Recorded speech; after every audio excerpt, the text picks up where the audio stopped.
Bom, vamos lá, né? Olha esse probleminha aqui, número 5 da lista, que é um excelente problema mesmo. Cara, boa para cair na prova. Ele fala assim, ó: determine a função potencial para o vetor, para o campo vetorial F. Então vamos lá, vamos escrever o nosso campo vetorial aqui, ó. Campo vetorial xy. Ele fala 2. Eu vou até escrever na forma das nossas componentes. Vou separar em componentes para ficar mais fácil de visualizar. Menos y ao quadrado, cosseno de x. Essa aqui é a nossa componente P. E aí vem a segunda componente, mais 1 menos 2y seno. Tá escrito sim lá porque é em inglês, né? No programa. Seno de x mais 3x ao quadrado, y ao quadrado. Essa aqui é a componente Q. Tá vendo? Muito bem. Primeira coisa, ele quer a função potencial. Então ele já está supondo que esse é um campo conservativo, né? Mas vamos imaginar que a nossa região aqui, ó, ele nem falou qualquer região, mas vamos imaginar que a nossa região é R2. Se é R2 todo não tem nenhum buraco, em R2 todo, então é uma região simplesmente conexa. Logo, basta eu pegar aqui a minha componente P, a minha componente Q, que você está vendo aqui, ó, para provar que ele é um campo conservativo. Basta eu mostrar aqui a derivada parcial da componente Q, que é a segunda, em relação à primeira variável, é igual à derivada da componente P, que é a primeira, em relação à segunda variável. Isso só funciona quando a região é simplesmente conexa. Como a gente está pensando em R2, que é uma região simplesmente conexa, então você vai... Ou então, se você não quiser pensar em R2 todo, pensa num aberto, né, contido em R2, simplesmente conexa. Se eu provar isso aqui, a gente garante que ela é simplesmente conexa. Então, de qualquer forma, a gente vai ter que calcular a derivada. Vamos calcular isso aqui primeiro. A derivada da componente Q em relação a x. Então, vamos ver. Ó, quem é a derivada da componente Q em relação a x? Ó, a derivada da componente Q... Não, primeiro vamos escrever, né? A componente Q é isso. Agora vamos derivar isso aqui em relação a x. Derivada da componente Q em relação a x vai ser, ó, derivada de 1 é 0. Derivada de menos 2y seno de x. Derivada do seno é cosseno, né? Então, menos 2y cosseno de x. E aqui na segunda que eu estou derivando 3x ao quadrado e y ao quadrado. Eu estou derivando só o x. 3 vezes 2, 6. Xy ao quadrado. Tá, essa aqui é a derivada da componente Q em relação a x. Agora vamos pegar a componente P em relação a y. Vamos lá, então essa daqui é a componente P. Ó. Então o resultado tem que ser o mesmo de cima, para ele ser um campo conservativo. Então essa aqui é a componente P. Vamos derivar a componente P em relação a y. Então, derivando em y, olha lá, ó, 2xy ao cubo, derivado de y ao cubo, desce o 3, 3 vezes 2, 6, xy ao quadrado, menos, ó, y ao quadrado. Aí você vai ter aqui, ó, derivada do cosseno é menos seno. Então, você vai ter menos seno x. Menos com menos que mais. Bom, então aqui nós temos um probleminha, né? Porque, na realidade, vamos verificar aqui. Ao quadrado, é isso mesmo. Então tem um pequeno problema aqui, ó. Ó, derivado seno cosseno. Ok. Ah, não, mas é claro que não, né? Estou derivando em relação a y, não é isso? Se eu estou derivando em relação a y, o cosseno que não vai sofrer com a derivada, né?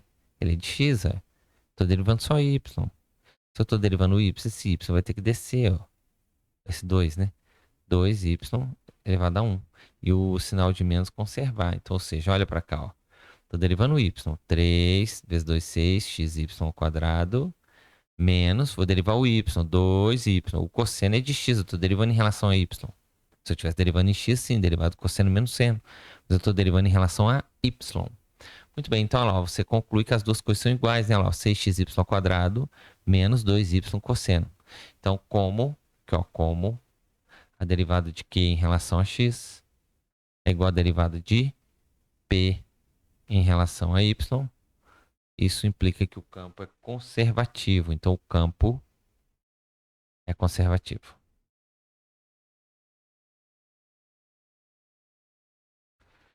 Bom, e aí é o seguinte, se o campo é conservativo, então agora nós vamos pegar as derivadas na sua... Então, ou seja, logo, isso implica que existe uma função escalar de R3 em R, tal que, essa é a função potencial, né? Tal que, se eu criar o vetor gradiente dessa função escalar, a derivada parcial de f em relação a x, derivada parcial de f em relação a y, vai ser igual a componente P e a componente Q do meu campo dado. Né? Então a gente escreve assim, existe uma função escalar tal que o campo gradiente da f é igual ao campo f grande que a gente tem. O campo gradiente da f é isso aqui, e o campo f que a gente tem é esse aqui. Então nós vamos fazer um sisteminha aqui, ó, em que eu tenho derivada parcial de f em relação a x é igual a componente P do campo. A componente P do campo é isso aqui. Depois nós vamos tacar integral nesse negócio aqui. Hein? Depois a derivada parcial de f em relação a y vai ser a componente Q do campo. Então, ou seja, a derivada parcial de f em relação a y é a componente Q do campo, que é isso aqui. Aí, ó. Ó, que espetacular, hein? Muito bem. O que nós vamos fazer agora? A gente começa, nós já fizemos exemplo desse, mas por isso que eu estou fazendo ele aqui, porque ele é interessante. Ó, você vai pegar e começa por aqui. Ó. Você começa fazendo isso. Pega a primeira equação e você vai fazer o quê? Preste atenção. Você vai derivar dos dois lados. Ó, vou derivar aqui em relação a x. Vou derivar, ó, derivar não, integrar em relação a x. Integrar em relação a x dos dois lados. A integral da derivada é a função. A integral, aqui eu estou integrando em x, então o y, embora ele seja variável, como eu estou integrando em x, ele está se comportando como constante. Então eu vou integrar só onde está esse x aqui, ó.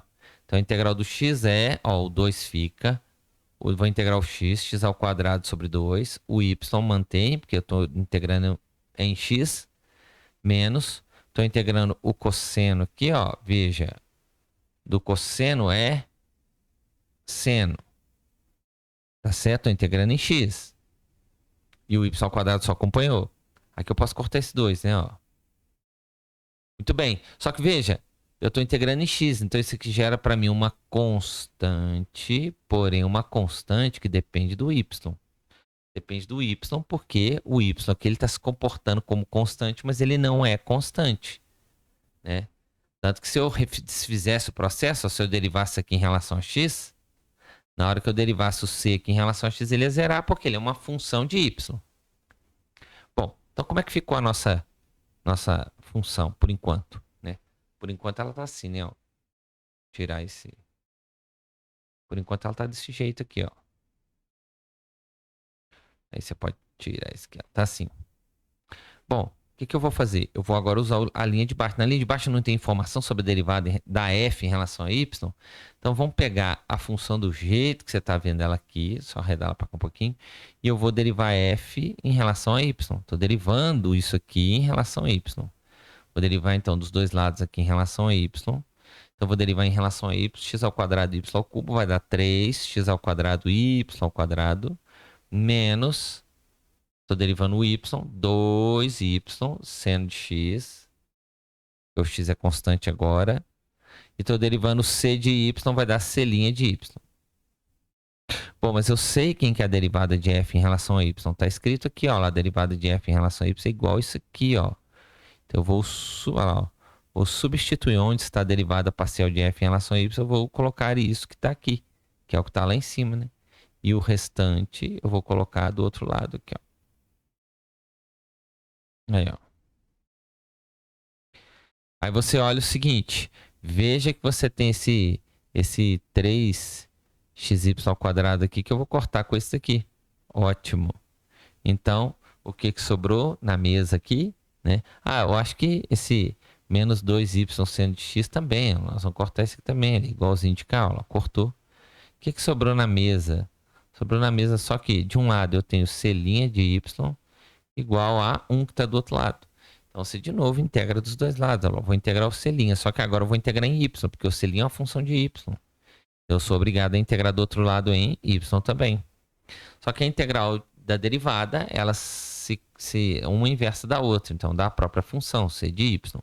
Do outro lado, eu estou gerando integral de 1 dy, é y, mais uma constante c, só que essa não depende de mais ninguém.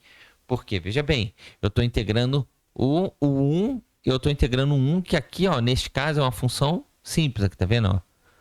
Não tem variável x aqui, outra coisa. Do primeiro membro aqui, ó, minha função é de uma variável só, y, né? Então, por isso que é uma constante simples. Constante mesmo, numérica. Muito bem. Mas aí, eu volto cá para cima, ó. A gente não tinha encontrado que a nossa f era isso aqui, ó. Ó.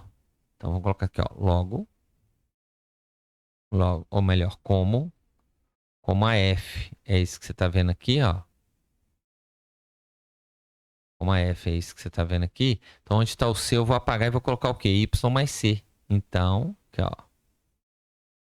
Onde está o c de y ali, eu vou colocar o quê? Y mais c, que foi o que a gente encontrou. Ou seja, isso aqui é mais y mais c.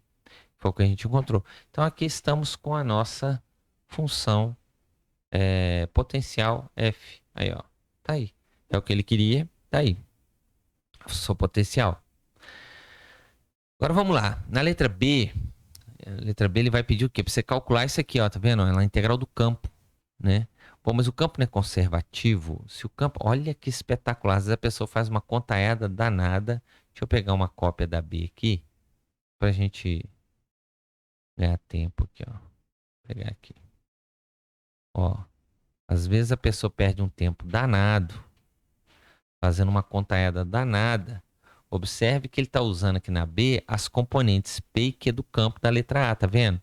Só que o campo é conservativo. Quando o campo é conservativo, não depende do caminho. A integral de linha de um ponto A a um ponto B não depende do caminho que você toma. Então ele está pedindo na letra B para você calcular a integral, né, do campo. Aí tem a componente P dx, tem a componente Q dy. E ele está falando o seguinte, bom, ao longo de C. Ao longo de C. E ele está falando que C é o arco de parábola, aqui, ó, quer ver, ó? 2x² essa parábola aqui, ó. Tá vendo? Partindo do ponto P, 0, 0, até o ponto P1, né, que ele chamou de P1, até o ponto P2 aqui, ó. Ele chamou esse ponto P2 aqui, ó, é π sobre 2 e 1 para y. 1 para y. Vou arrumar aqui. Opa. 1 para y. Bom, então, aí você imagina, você vai lá, usa lá todas aquelas ferramentas lá de integral de linha por campo, dá um trabalho danado para fazer essa conta, sendo que na letra A nós provamos que o campo, né, esse campo aqui, ó, PQ, ele é conservativo. Se ele é conservativo, então o que que nós provamos lá no teorema fundamental da integral de linha vai dizer o seguinte: esse campo, ó, se esse campo é conservativo, então existe uma função escalar potencial, existe a função potencial, de modo que o gradiente dessa função potencial é o próprio P, é o próprio campo, aliás. Então, se eu quiser calcular a integral de linha desse campo ao longo de qualquer curva, basta eu saber a função potencial no ponto final, que no contexto aqui é P2, e a função potencial no ponto P1. A nossa função potencial nós achamos aqui no item A, aqui, ó, tá vendo? O ponto P2 é π sobre 2 e 1. E o ponto P1 é 0, 0. Então, ou seja, ele quer que a gente faça o quê? F'zinha de ponto P2. π sobre 2 e 1. E a f de P1, f de 0, 0. Veja, quem que é a nossa funçãozinha? Ó, eu vou até apagar isso aqui, porque... Quem que é a nossa função calculada, que é a função calculada no ponto π sobre 2 e 1. Então, veja bem, onde tiver a letra x, eu vou botar π sobre 2. π sobre 2. Onde tiver a letra y, eu vou pôr 1. Onde tiver a letra y, eu vou pôr 1. Onde tiver a letra x, eu vou pôr π sobre 2. Onde tiver a letra y, eu vou pôr 1. menos, olha lá, ó, mesma ideia. Ó, função calculado no 0, 0. Então, peraí, no 0, 0 vai ser até fácil, mas nós vamos colocar. Só para... No 0, 0 vai ser assim, ó. Onde tiver a letra X, eu vou pôr 0. Onde tiver a letra Y, eu vou pôr 0 também. Então, vamos lá, ó. Esse aqui vai ser fácil de fazer, mas vamos colocar lá, ó. 0 para X. Lá, 0, 0, 0, 0. Aqui 1 ao cubo é 1. Aqui vai dar... Isso aqui é tudo aqui, né, ó. Π ao quadrado sobre 4. E aqui deu seno de π sobre 2, que é 1. Menos 1 aqui. Mais 1. Mais C. Menos, do lado de cá, 0 ao quadrado, 0 ao cubo, 0, seno de 0, tudo é 0. Só tem aquele C de lá, que vai ficar menos C. Então, você cortou o menos C, cortou o mais 1. Então, a nossa resposta é π ao quadrado sobre 4. É a resposta da letra B. Beleza? Então, é isso aí. Um abraço e até um próximo exercício.